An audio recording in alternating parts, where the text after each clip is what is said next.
I have been obsessed about retention for years. Many years ago, working with my first mentor, I asked his advice about having my clients sign contracts, thinking that would lock them into my gym.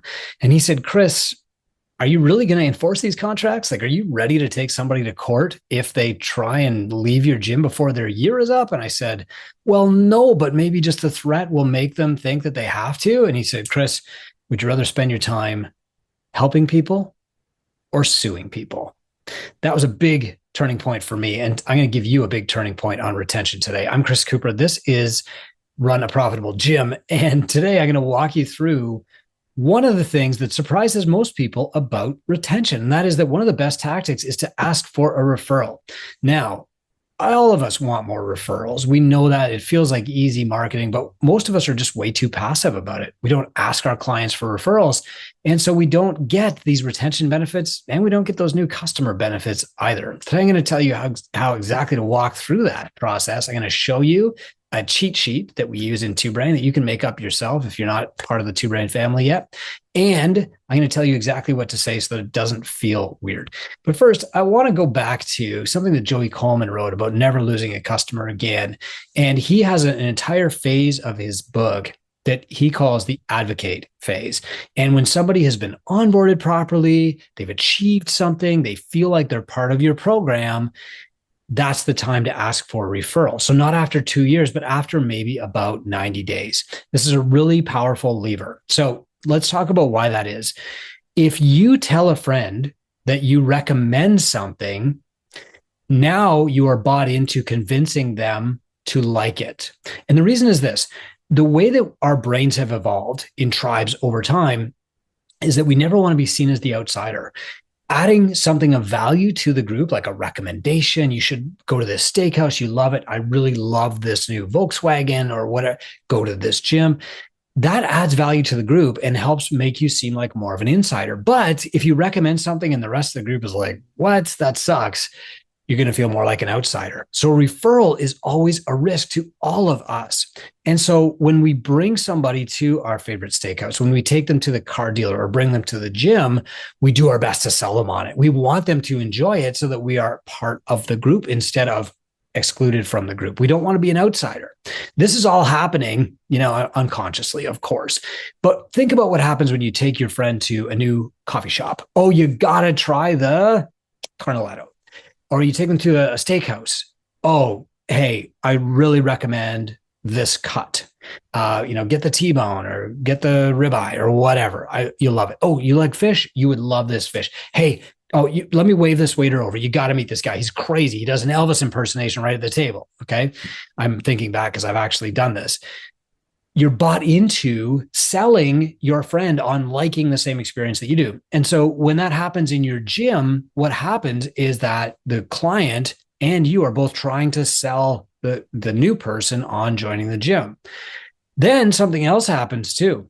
If I join a gym, I like it, I bring my wife, she likes it, the whole becomes more than the sum of its parts. Both of us now have another reason to stay, and that's that the other person is there, not because we're getting a family discount or I'm getting a referral bonus or something like that, but she's there, so I want to be there, and I'm there, so she wants to be there too. And if our kids are also there, now we've got this really sticky web that makes it enormously hard to quit. This knowledge started with something that a friend told me, and he said, Chris, if you really want to help somebody, you got to help their spouse. And what he was saying was that what causes people to quit, fall off their exercise plan, fall off their diet, fall off rehab, is that all the people they're surrounded with are pressuring them to quit. Maybe not overtly, but let's say that a woman is working out at your gym. She finishes up at 6 o'clock. She gets home and her family is like, we're starving. Where's dinner? And she has to make 2 meals because they're not going to eat the same, protein and vegetables that she's going to eat. They want some carbs. Where's the fries? Where's the rice? Where's the baked potato? Right? This is the kind of pressure that separates people from their goals. It drives a wedge between your clients and your gym and eventually just becomes too much. Like, well, hey, we're not going to start taking the dog out at 6 a.m. just because you want to join a gym. So now she's got to get up at 5:30 and take the dog out. We're not going to start doing the laundry. Like, that's your job, right? And I don't want this to sound sexist. It can easily go the other way too. Well, what do you mean you're going to be late for work if you join this gym? What do you mean you can't pull that overtime shift because you want to do a 5K this weekend? Like this could work for men or women. The point is that the people that surround our clients are quite often the biggest wedge between our gym and them. The same thing could happen at work. Hey, you can't come back here sweaty at 1 p.m. You got a client meeting, right? Or, hey, you can't be coming in here late. Or, who left this stinky protein shake in the fridge? All of these things make it uncomfortable and hard for our clients to come to our gym. And if we want to keep them longer, we can start pulling in support. We can change their family's life. We can change their coworkers' life. We can change their friend's life. And now what used to be a wedge becomes this thing that keeps them in. It becomes a buttress. It becomes a wall to stop them from leaving. So there are so many reasons to work on referrals that, I probably don't even need to tell you anymore, except I will give you one more. The reason that we love referrals so much is because they come from our best clients, the people that we really want to duplicate over and over. Instead of just having any clients, we want to have our best clients and other versions of themselves. Well, who are those people? They are the friends, coworkers, and family of our best clients. They probably have about the same income. They probably have about the same thoughts about, fitness and nutrition, and they just need a pull. Now, our clients are not marketers for us. They are not just going to go out there, no matter how much you bribe them, and say, hey, come to the gym and talk people into it. They are not going to do that. That is not their job. That's your job. They can be the conduit, meaning they can introduce you to the right people, but it's your job to grab those people by the hand and pull them into your gym. Okay. And so this is why referrals have to be active. Most of us love referrals. We love the idea of referrals. We understand how important they are, but we're too passive. We sit around and we wait for them, or we take kind of like the passive aggressive approach of, I will give you 50% off your membership next month if you bring this person in. Waiting and hoping doesn't move fast enough. And these golden ticket approaches of bribes, they can sometimes work, but not for the people that we really care about, right? Like, look at your best client. Is a 30% off next month really incentive to them? Like, are they going to refer their friend when they wouldn't have before? I don't think so. Bribes do reward behavior, but they tend to attract or incentivize the wrong people instead of the best people. And they make these referrals feel transactional. And the reality is, you're not going to get a lot of traction out of them anyway. What you actually need is a process whereby you're constantly asking for referrals in hopes of changing the people who surround your clients' lives so that you can better support your client. Okay. So let's talk about this. If you really want to help somebody, you have to help their family, right? We frame that because the reality is, if it's you versus their wife, you versus their husband, you versus their kids, that family's always going to win. And when that family says, you got to stop going to the gym because our dinner's late, or you're not prioritizing us on the weekends, or we're always waiting around for you on Saturday morning, you're going to lose every single time. The way that we help them stay on their exercise program is by helping their family, and then helping their coworkers, and then helping their BFFs, and eventually helping our entire community. And the way that happens best is through referral.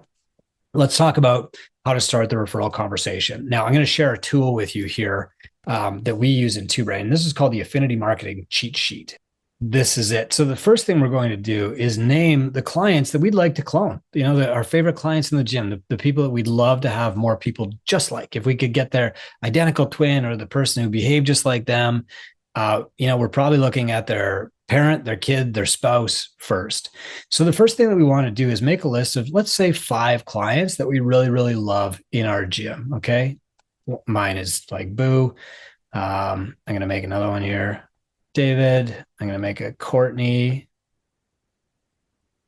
Make an Avery. And if there's one, there's Mike. There's actually 2 Mikes that I'd love to duplicate. So I'm going to call him Mike S.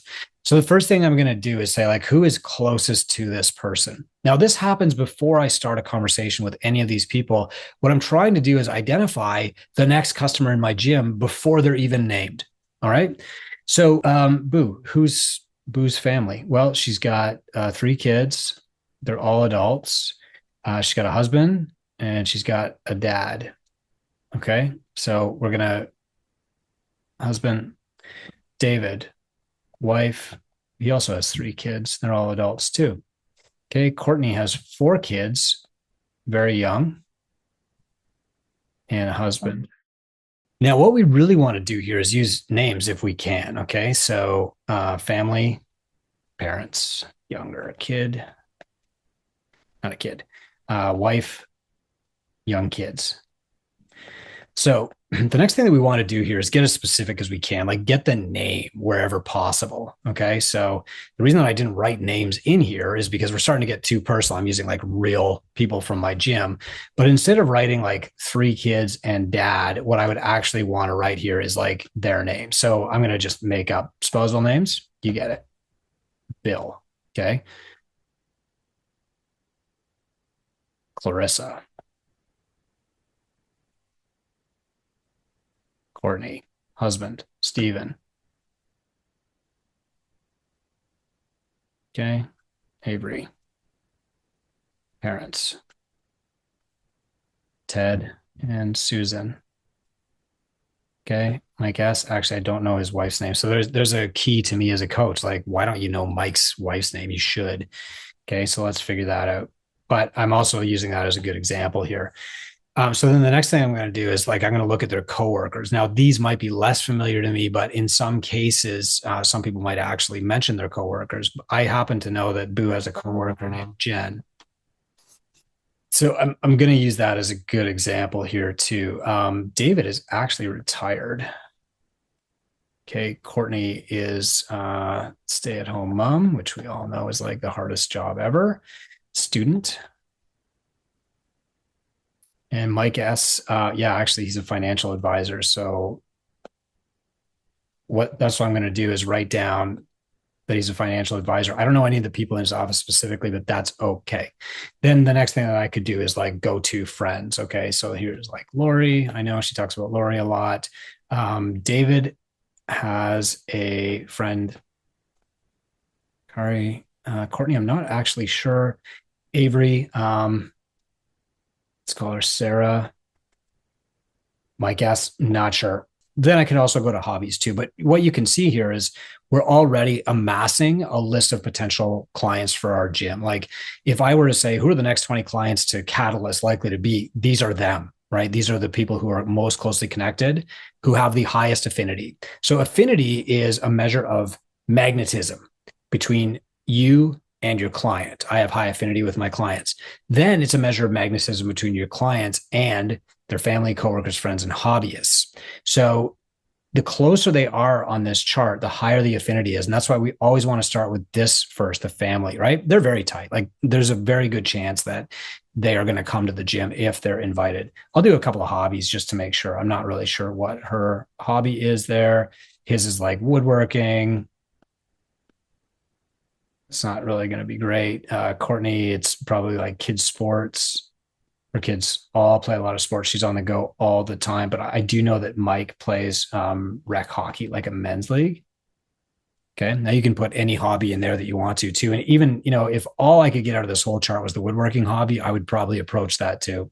But here's what we're going to do. Now we're going to look at the people with the highest affinity. Okay. Like these are the people who are most likely to actually get invited to my gym. Then what we're going to do is we're going to start the conversation. So let's back up to that first. So here's what we're going to do. We are going to invite some clients in for a goal review session. We're going to ask them about their progress. And only if they say that they're totally satisfied, happy with their progress, that's when we'll ask for a referral.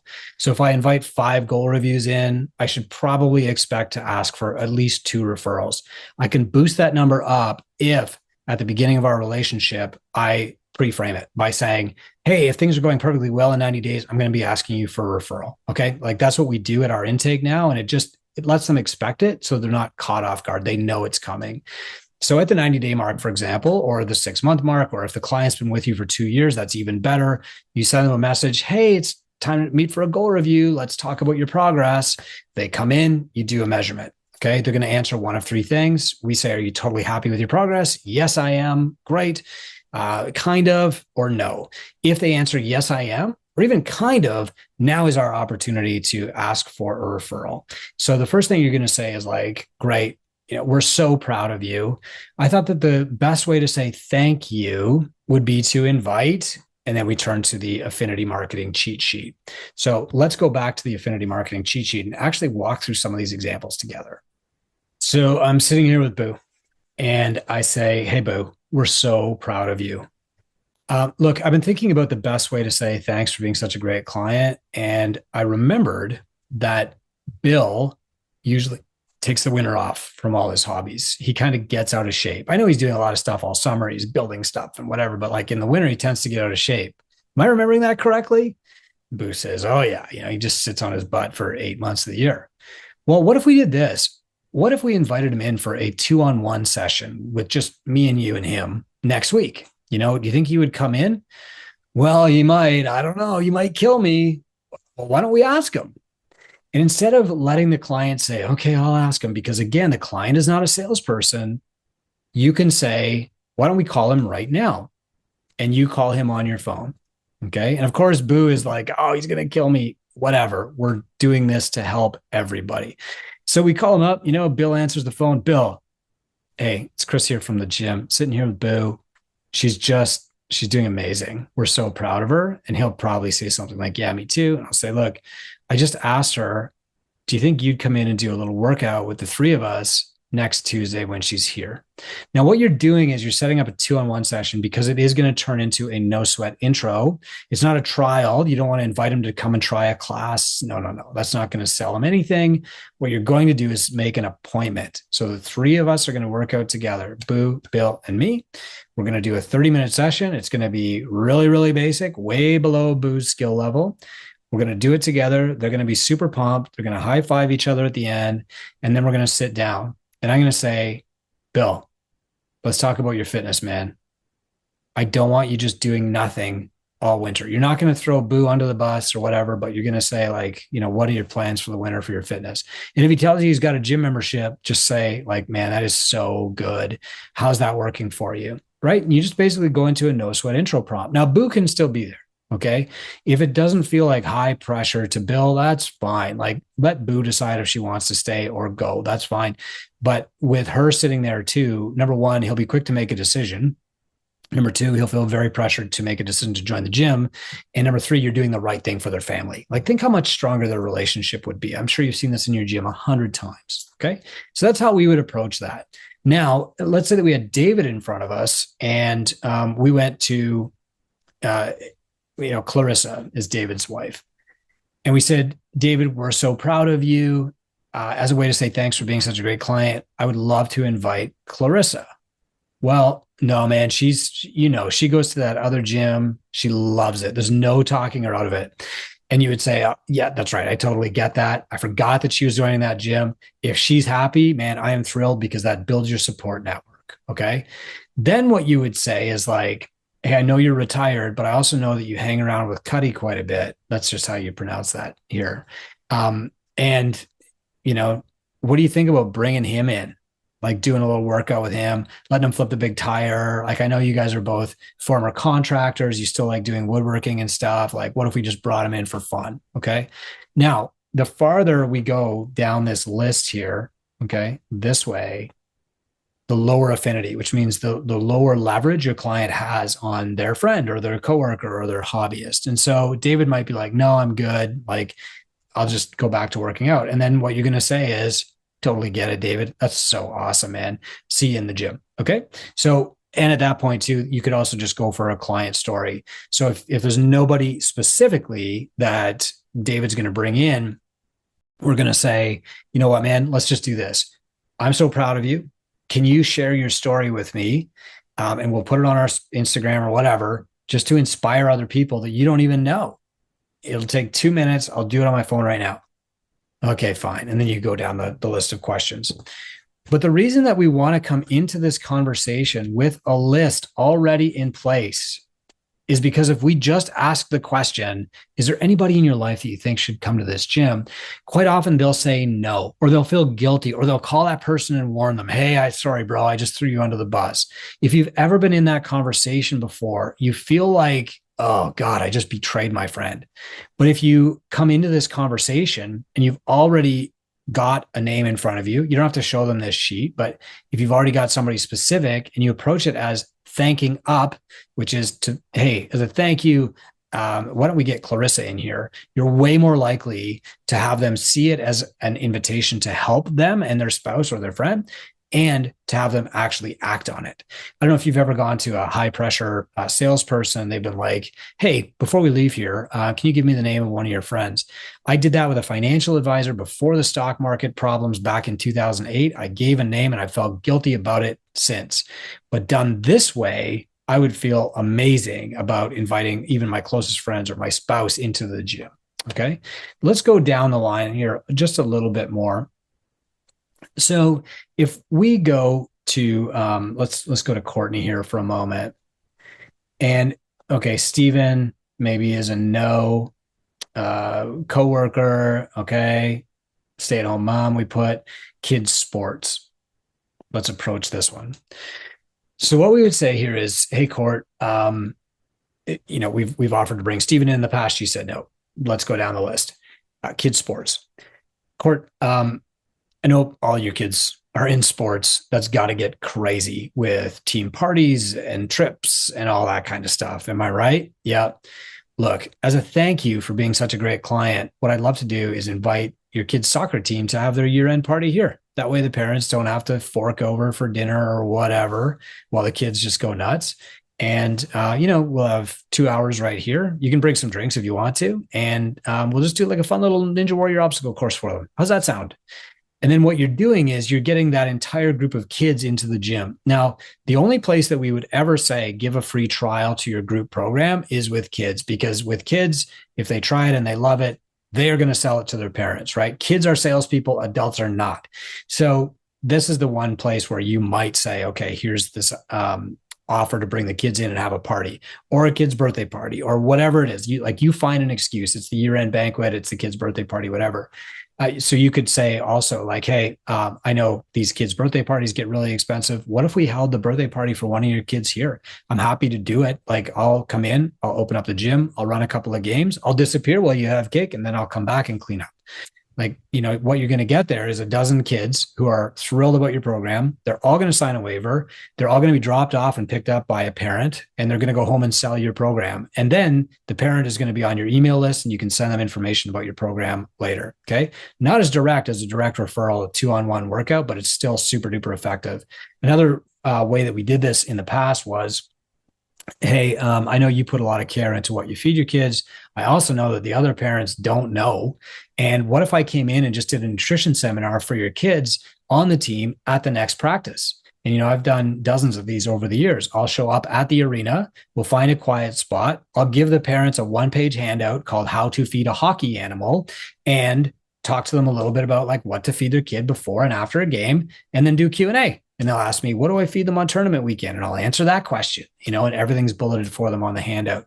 Then what I'm going to do is contact each one of those parents afterward and talk about the kids program, or get them on the email list to help in our gym.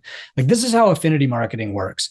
It's very simple. It's actually easy once you get some reps in. Okay. If I was looking at Mike, I'll just quickly, say, hey, Mike, I know this is a busy time of the year in the financial planning industry. I know it's a stressful time. The markets are bananas right now.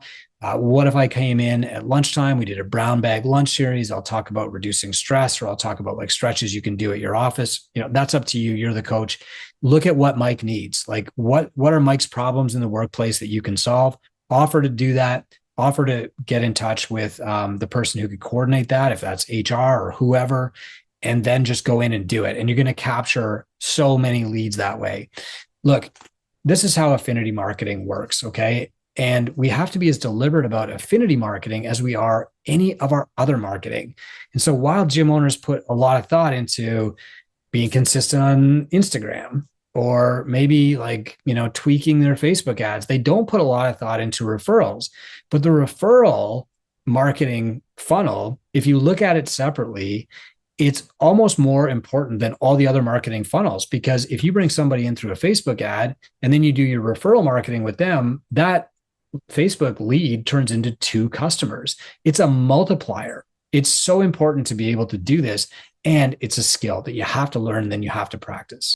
So a couple of highlights from what I just showed you. Number one, if you want to get referrals, know everything that you can about the client. ask for a referral by the person's name. Number two, take the referral process out of their hands. Don't wait. Don't wait for the client to be asked at Christmas dinner. Don't wait for the client to go home and sell the program to their spouse, because you never know. Like maybe they're fighting over who takes the garbage out that week or whatever. Take the initiative. Forget the incentive, right? Your best clients probably don't really care that much about bribes or the free months. While that might work once in a blue moon, it's usually not the way that the best referrals happen.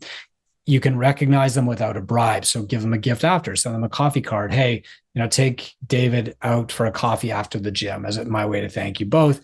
Give them some recognition in the class. Hey, by the way, everybody, Bill is here today. Boo brought him in. They're married. Let's give it up for them. Okay. The most important point, though, is that referrals are not passive. And while they can build retention in your gym, you have to be active about it. Like all other methods of retention that I talked about, you can't just wait and hope that it happens, or you can't just leave it up to the programming or blame the coach when people leave. Retention is as active as marketing and sales are, and you have to be deliberate about it. You have to have a plan and you have to execute consistently. So meet with your clients, measure their progress. If they love what they're doing, ask for a referral. Take the reins on that referral. Call the lead yourself. Invite them in. Thank up. Pitch it as a thank you. As a thank you to you, I'd like to offer you this. And hey, keep growing your gym with the right people who are going to stick around so you don't get caught on the marketing flywheel. I'm Chris Cooper. This is Run a Profitable Gym. And look, referrals are great for marketing. They're even better for retention.